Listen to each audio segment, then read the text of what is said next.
Okay, today's video lesson is going to go into the major differences between Renaissance art and medieval art. So the key differences is Renaissance art is much more advanced. We're going into a golden age, whereas the Middle Ages could be considered not a golden age. So the key differences are that during the Renaissance, the art showed humanism and new advancements in techniques. Some of the techniques were relearned from the ancient Greeks, especially with the sculpture, but new techniques were also developed. Now, when I say humanism in art, I mean that each work of art focuses on the individual. If there's a person in the art, in the painting, in the sculpture, it's a focus on the individual and their emotions and their beauty. Now, if the work is like a landscape, or something without people, it still is focused on beauty. Now, also, because of humanism, focus on the human, this can include works of art that are non-religious in themes, such as a street scene or a portrait. It can, however, also be religious, and in fact, the church bought a lot of Renaissance art, and especially they put the paintings in their monasteries, in their churches. And if it was religious in themes, there is still emotions and beauty and a focus on the individual. Okay, first off, let's deal with sculpture and get that out of the way. Okay, the Renaissance sculpture is very humanistic and very realistic. Okay, this is Michelangelo's David, and it looks like a person. This is actually a very large sculpture. Go look it up to see exactly how large it is compared to a regular human being. And it is realistic, focuses on the human with emotion. Now, the Renaissance sculptors rediscovered the Greek and Roman sculptures, okay? They didn't make this stuff up. This wasn't theirs. The Greeks and the Romans were doing this kind of humanistic sculpture way back before zero.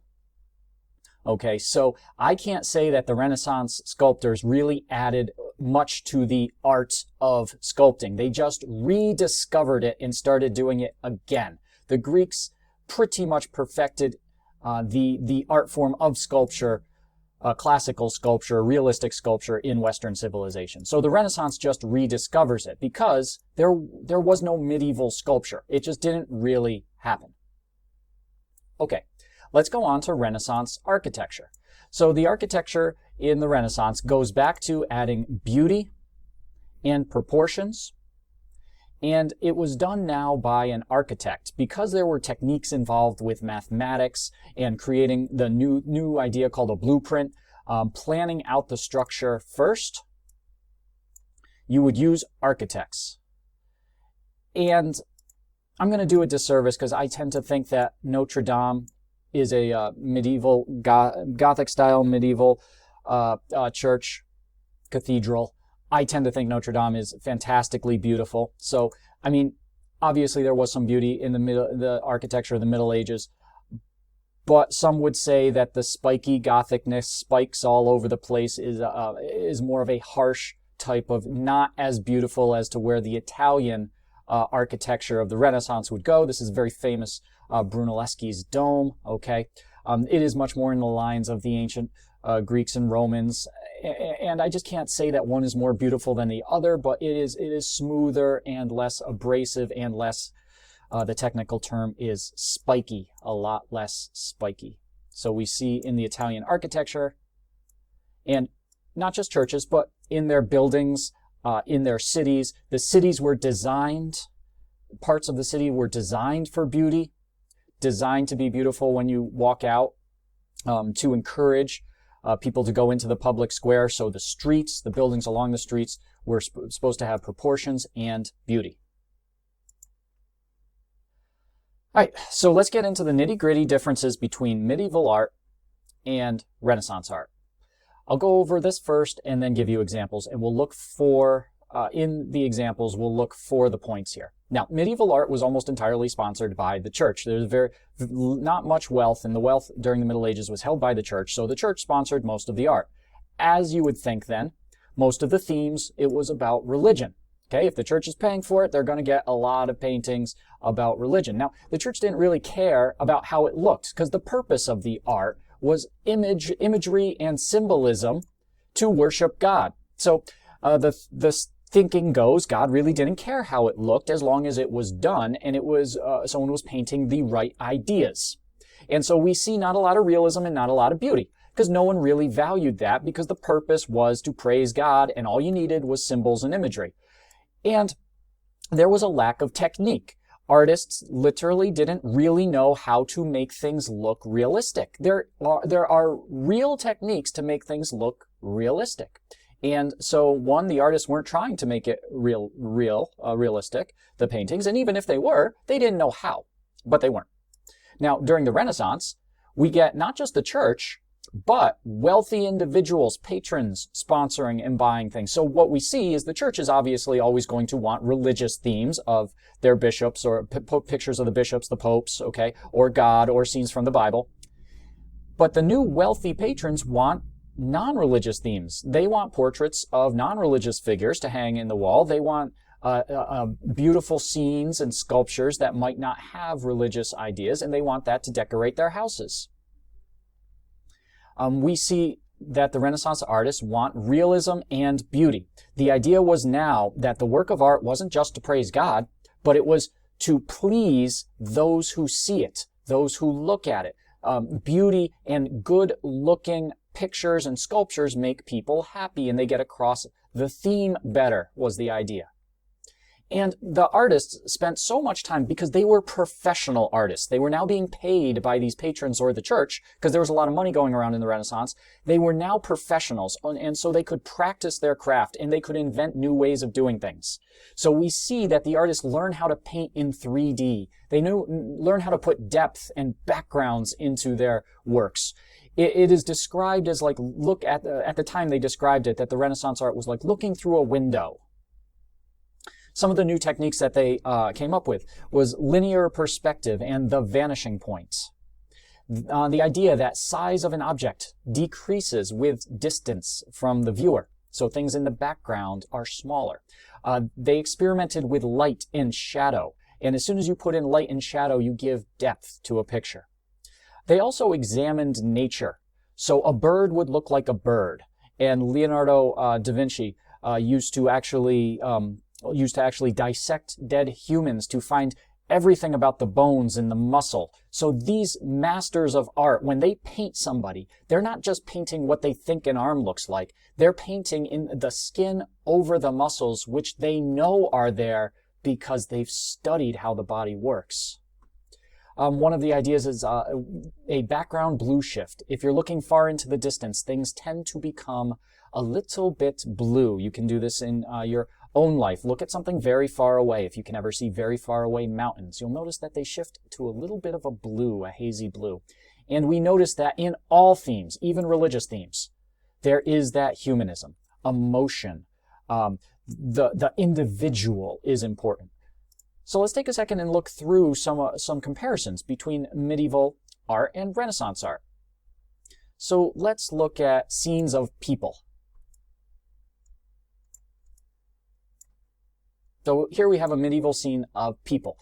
First off, there's nothing realistic about this castle. That's not how lines go.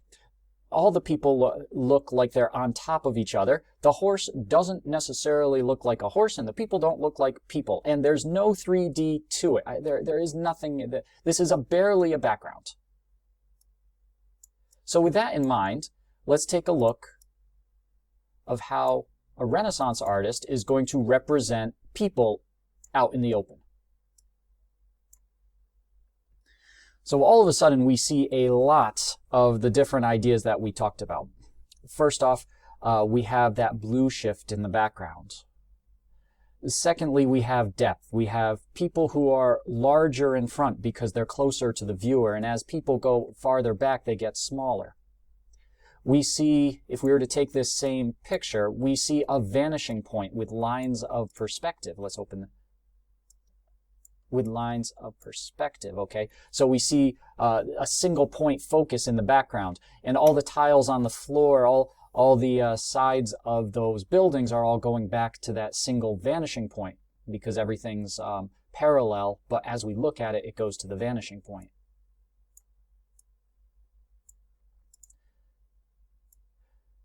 we won't be able to get far enough in, but you can sort of see right now, each individual, it seems as if they are part of their own story. Everyone in here is engaged in human activity. Everyone in here is thinking about something, is experiencing emotion, is living their own lives. There's the focus, obviously the focus is the center. These two are put exactly in the vanishing point, but everywhere around here, we have people and their own lives, and that's very humanistic.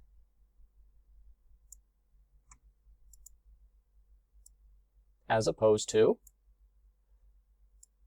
another example of medieval art. I do get some emotion with the people because this is, I believe it is a medieval artist rendition of the plague, so they can't help but put some emotion in there. But we look at no realistic proportions. No realistic proportions. This is not how somebody is. It is not, that is not how people look like. That is not what faces look like. Everyone is jumbled on top of each other. There's no background. There's no, this person is floating, digging a hole, okay? This person is floating in the air on top of this woman here, digging a hole. How can there be a hole right floating above? That is a magic floating hole. No, it's just medieval art, which doesn't have depth to it.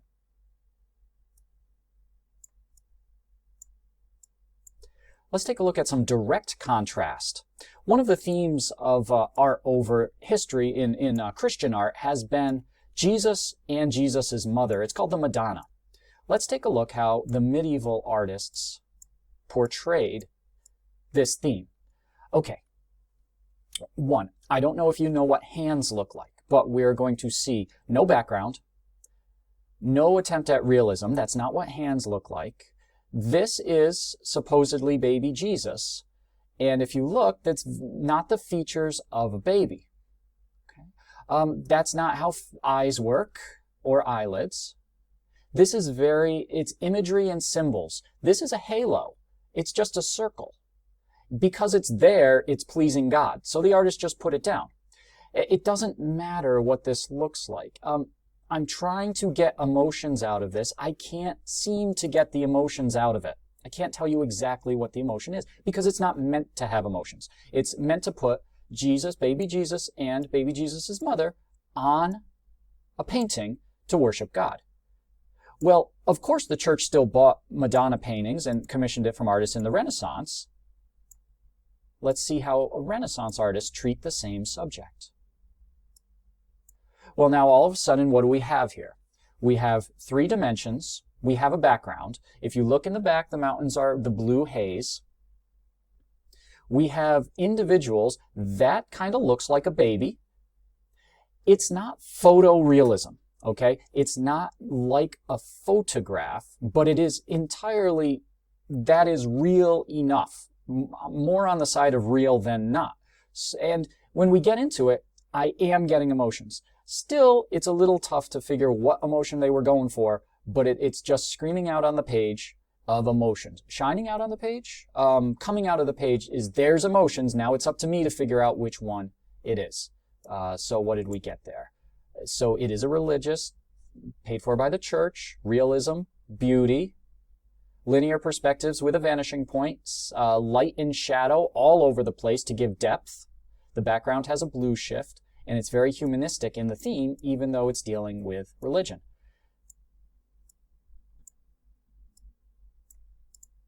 One of the biggest themes in the Christian religion is the Last Supper, where Jesus meets with people who know Jesus, his followers, and they have a last meal. And this is the, as far as I can tell, I can't source it, but as far as I can tell, this is Middle Ages view, a painting on the Last Supper. Once again, very symbolic. These aren't how people look. There's no background. There's no depth. They're on top of each other. Tables don't work this way. And this chalice doesn't work this way. And that's not how you put, say, a fish into something that contains a fish. Once again, we have the halos that aren't just symbols. No even attempt to make it look realistic. Not that they would know what a halo looks like, but they had a more idea in their brain, but this is just the symbol, and that's not how faces look. So let's see the most famous Last Supper done in the Renaissance way. Okay, here we have, in Italy, Leonardo da Vinci painted the Last Supper, you can see. And you can totally tell how it represents Renaissance themes. Okay, well, maybe not so much from that one, so maybe we'll go to this one. Okay, obviously very Renaissance right there. When Leonardo painted his master work, I'm in awe of the master and how he painted in this picture here. Okay, well, maybe not. You say, okay, you want here this one. So this we can clearly see the themes of the Renaissance here. Okay, the realism and okay, I guess.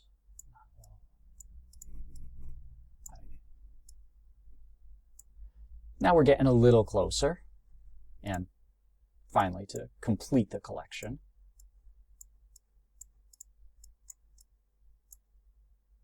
A perfect example of Renaissance art, the Last Supper.